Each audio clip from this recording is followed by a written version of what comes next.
Buying your first vehicle? Nothing screams. You made it like having enough money to afford your first vehicle. It's something that will be yours from now on. Plus, many places have now become accessible, even if it's a holiday. You must be happy. No more relying on your mother, father, sister, brother, cousin, aunt, uncle, or pumpkin vine relations in order to go somewhere that is out of state or proverbial saying, behind God's back. Now, the answer to that million-dollar question needs to be addressed. The question of what kind of vehicle to buy needs to be answered. Here is my top 5 tips which can assist you in making a good choice. Let's begin by tip number 1. Your budget. This is the amount of money available at your disposal for this future purchase. Even though you may decide to buy your vehicle with monthly installments, you may still want to consider a reasonable amount of money that you want to spend on a vehicle in total. Having a budget will make your decision much easier on choosing what manufacturer and type of vehicle that you want to acquire, because there are many makes and models of vehicles out there which can make the decision relatively daunting. However, having a price range eliminates the stress and the hassle towards your decision making, because you don't want to spend all your resources into the purchase of a vehicle and not have any money to insure the vehicle, put gas in the vehicle to drive it, or even fix it if something goes wrong or happens to it. Tip number 2, choosing a brand. From exotic brands to luxury brands, to reliable brands to SUV brands. There are so many choices to choose from, but how do you choose which brand may suit your needs or be beneficial to you? This is where your chosen budget comes in making this decision.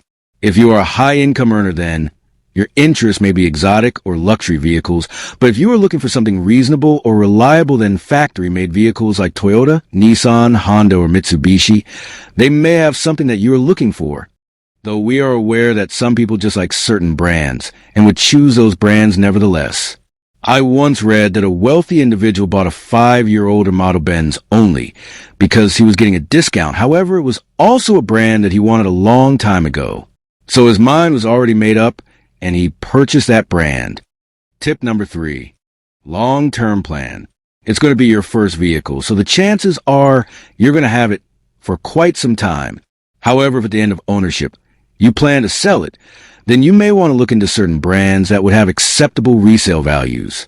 The old adage of a car loses its value the moment it drives out the showroom is one of the truest statements ever said and needs to be taken into consideration. Some vehicles still maintain an acceptable resale value even after many years have passed. Vehicles such as Porsche, Subaru, some Toyota models, and even some Ford models. Others may be classed as antiques and can be sold at high prices or resale values at auctions. A few examples were the 1961 Ferrari 250 California SWB Spider, 1994 McLaren F1, RM Sotheby's 2019 and 1955 Mercedes-Benz 300 SLR Uhlenhawk Coupe. Though you may not be planning to purchase any of these expensive antiques, you may still want to entertain and consider the idea of acquiring a vehicle that doesn't lose too much of its value over the years. Tip number 4, the right features. These days, vehicles are being manufactured with so many different features that designers believe drivers would want in their vehicle.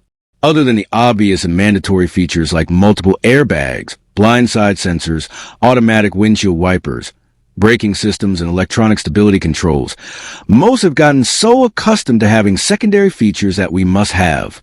There are also multiple cup holders for the coffee addicts, mirrors in the sun visors, multiple USB ports, moonroof, driver profiles, volt outlets for hair dryers and laptops. I mean, really? Do we really need these things?